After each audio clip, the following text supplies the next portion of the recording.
Today we are going to have the synopsis of the poem Lines Composed in a Wood on a Windy Day. Before beginning, let's have a briefing about the poet. Anne Bronte is the poet.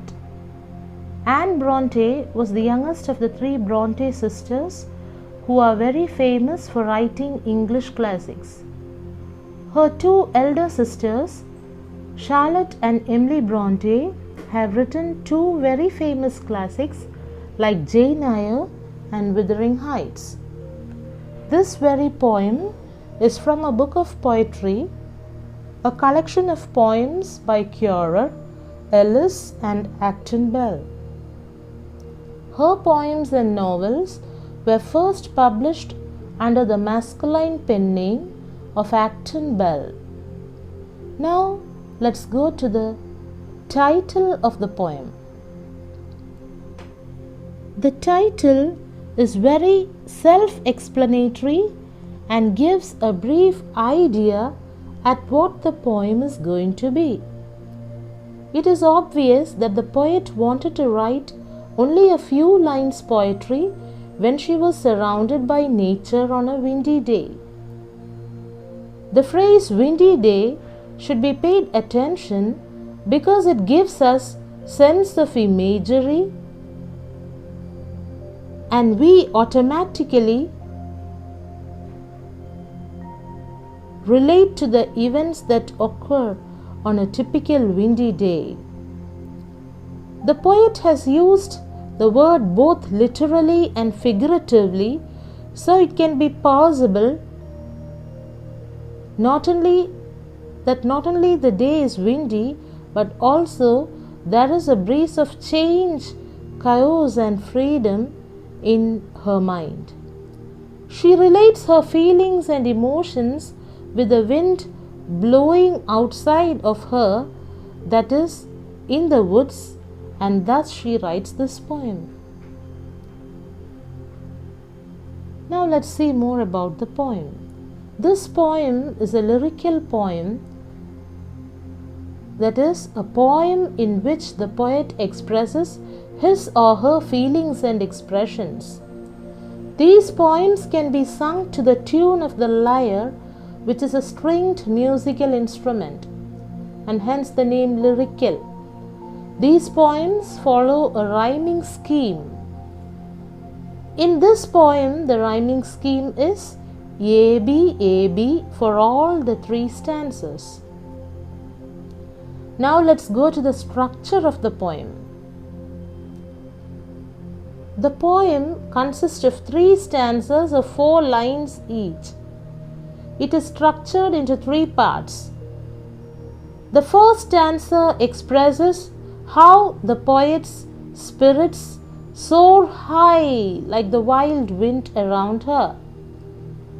The second stanza creates an imagery of her surroundings, the trees, the leaves, and even the grass, as to how it reacts to the strong wind. The last stanza lets us know that although the poet is very euphoric because of the wind, still she craves for the ocean and its waves to free her finally. Now let's read the poem.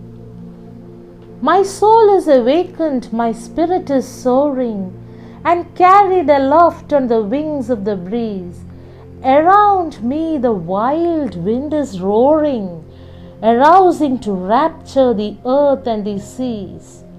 The long withered grass in the sunshine is glancing. The bare trees are tossing their branches on high. The dead leaves beneath them are merrily dancing. The white clouds are scudding across the blue sky. I wish I could see how the ocean is lashing the foam of its billows to whirlwinds of spray. I wish I could see how its proud waves are dashing and hear the wild roar of their thunder today. Now let's go to the first stanza. My soul is awakened, my spirit is soaring, and carried aloft on the wings of the breeze. These two lines introduces the first part of the poem, or in other words we can say that these are the introductory lines. Further, the poet says that just as the wind rises from the ground and touches her here is the poet, she feels as if her spirit rises with it, and she is not tired anymore. She is very happy and awakened, as if her spirit has started to fly high in the air, in the wings of the breeze. So we see that the poet is very happy here, as the winds are. So she is also feeling the same happiness with the winds. Around me the wild wind is roaring, arousing to rapture the earth and the seas. These two lines of this stanza is a description of nature as well as the atmosphere around her. The wind is so loud that it sounds as if it's roaring to create an emotion of happiness and joy both in the earth and the seas.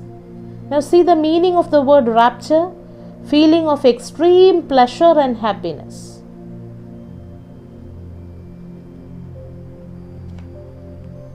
Now we go to the next stanza. The long withered grass in the sunshine is glancing. The bare trees are tossing their branches on high. The dead leaves beneath them are merrily dancing. The white clouds are scudding across the blue sky. This stanza starts by describing the nature scene around Bronte.